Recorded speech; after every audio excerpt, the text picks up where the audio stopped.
Spoilers! What's up, fam? It's time for a movie review, and today we're talking Zack Snyder's Justice League. A little context going in, this is Zack Snyder's original vision for the Justice League film.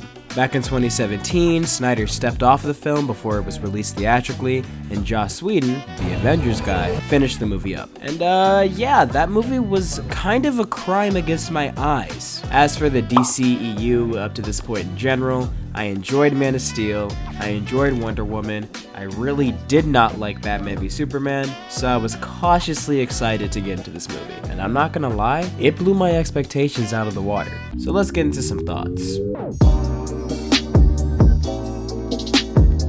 So the plot of this movie is pretty similar to the plot of the theatrical cut. It's pretty much a more fleshed out and ambitious version of that cut. Like, just take the original movie, paint a badass filter over it, stretch it out, sprinkle some more flavor onto the characters, and boom, you've got this movie. The tone is a lot more consistent with the previous films in the universe as well. Although it's not too dreary and grim, there's a decent chunk of comedy and a lot of heart. When it comes to superhero universe films, consistency is key. Zack Snyder's DC movies always took themselves very seriously. So for this film to work, it would also have to take itself relatively seriously. A big criticism of Zack Snyder's movies before is that they took themselves too seriously, so he kind of had to hit a happy medium with this movie, which I personally think he landed. I think this movie has some much needed levity while also keeping the characters relatively grounded in the story. I also really liked how Zack Snyder approached the character interactions. Every main character gets a good amount of screen time. This shit is 4 hours, so they better.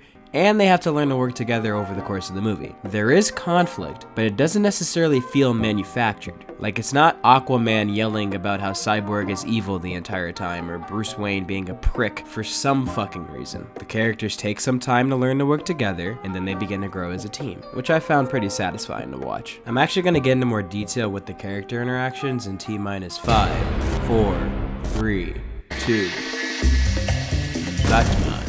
It's pretty cool in this cut. Ben Affleck's pretty good in this role too. In this film, Batman's thing is pretty much that he just feels guilt over being a raging psychopath in BVS, but that's pretty much it. His arc already happened in a previous movie, so now he's just here to really put the team together and kick some ass. It's executed pretty well, so I'd give him a pretty cool, but nothing too special. Wonder Woman is amazing as per usual. However, she also doesn't have much of an arc because she already got one in a previous movie. So really, she's mainly here to help Batman put the team together and then kick some ass. And boy, does she kick some ass.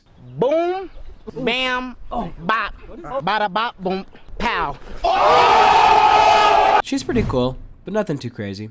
Cyborg is the heart of this film and probably my favorite character to come out of this. He finally got his origin story, and we got to see his dynamic interpersonal relationship with his father, who sadly got swished in the cheese. And to be honest, he really just carried a lot of the emotion in the film. He had to learn to accept who he was as this new being, while also dealing with the grief of all the bullshit happening around him. And through letting himself become a part of this team of people who accept him for who he is, he was able to save the world. He proved that he didn't have to be a monster, he could be a hero.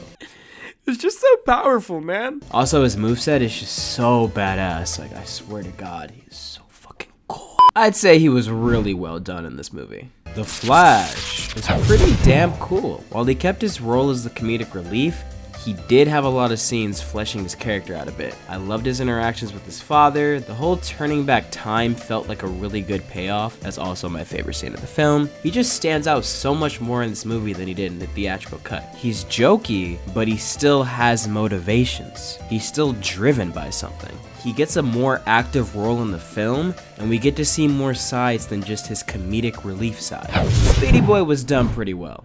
Aquaman was pretty much just a more depressed and angry version of himself than in the theatrical cut, which I personally liked because he was a lot easier to take seriously. He didn't lose his whole Aqua Chad vibe or anything, he was just a little bit more mellowed out. He also had his side plot with the whole King of Atlantis stuff, which established some decent motivations, but it wasn't nearly as interesting as the other characters' backstories. Also, watching them make water bubbles to talk to each other just gave me migraines. Anyways, he was pretty cool, I enjoyed him. Last but not least, Superman was pretty cool in this film, man. He wasn't in it very much, and didn't necessarily have a full arc or anything, but damn, he was cool as fuck. The nods to the evil Superman stuff I mean, he did scrap with all the Justice League when he came back, and the dream sequence at the end was something, but I love seeing him portrayed as the classic Superman we all know and love. Also, seeing him just put in the fucking hurt on Steppenwolf is just never gonna get old. Like, it was very nice.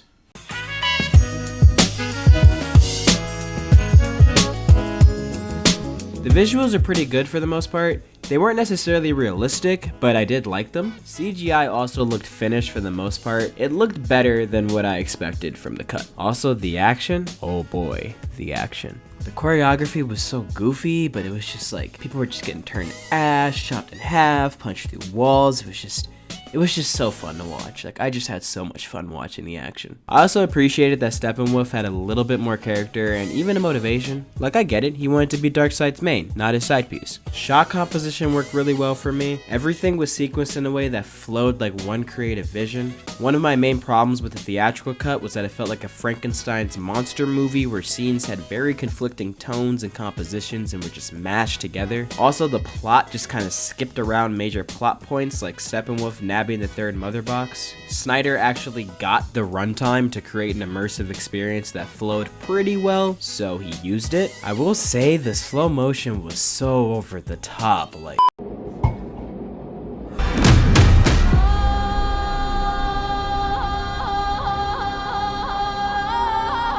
The action set pieces like the robbery scene, the Amazons versus Steppenwolf, Wonder Woman versus Steppenwolf, the Justice League jumping Steppenwolf, all of them were very enjoyable to watch. The emotional scenes like Superman donning his cape again, or Victor's football game, or Superman reuniting with his mom, or even the Flash reversing time, they all just kind of hit me. And I'm being honest when I say I did not expect to feel shit when watching this film. However, this film wasn't perfect. The pacing did feel like a director's cut. Some of the plot points like Martian Manhunter, or Batman's end dream sequence, or Lex Luthor breaking out of prison felt pretty shoehorned in. Also, I really wish Lois Lane's role wasn't so passive in these films. This is a director's cut though, and personally I'd rather see all the extra cool shit like the Manhunters and the dream sequences. I do see how this could be like a 3-hour movie though. This does not need to be 4 hours. In the end, I think Zack Snyder's Justice League was a fun ride, and I'm really glad I got to see it. It's one of my favorite DCEU films, and if you have any investment in this universe, I think you should watch it. Give it a shot. Oh yeah, one final thing, this Shander's a dumbass.